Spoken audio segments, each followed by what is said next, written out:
So and for today's video ay kakain nga po pala tayo ulit ng ating dragon fruit na sobrang fresh na fresh dahil bagong pitas lang po pala siya. At hindi ko na nga po pala na-videohan yan dahil si Kareste nga po pala ang nagpitas niyan. Bago ko nga po pala kainin yan ay nilagay nga po pala muna natin yan sa ating refrigerator dahil mas masarap nga po pala ang dragon fruit pag malamig siya. At malaki nga po pala yung dragon fruit na nakuha natin dyan. Dahil yung unang napitas nga po pala natin dyan ay maliit lamang pero hinog na at sobrang tamis niya. At kung nakikita nyo nga po kung gaano kaganda ang kulay ng ating dragon fruit dyan. At meron nga po palang dragon fruit na kulay puti. Pero yun naman po ay matabang. Hindi po tulad ng ganitong kulay ay matamis. Kaya ko po siya nagustuhan. At kung mapapansin nyo nga po pala ang kanyang mga buto, para po siyang chia seeds. At ang kagandahan nga po pala sa dragon fruit na to, ay mataas nga po pala ang kanyang fiber. At mababa naman po siya sa calories. At sa mga hirap nga po pala dyan sa pagdumi, ay the best po ito para sa inyo. At ito nga po pala antioxidant na rin. At nakakatulong din po siya para bumaba ang ating mga timbang. Kaya perfect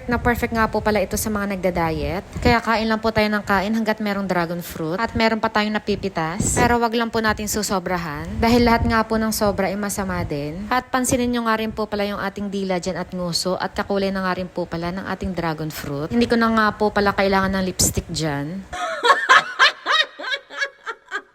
At hanggang dito na lang din po ang dragon fruit vlog natin for today's video. At maraming salamat sa inyong panonood. God bless and bye-bye!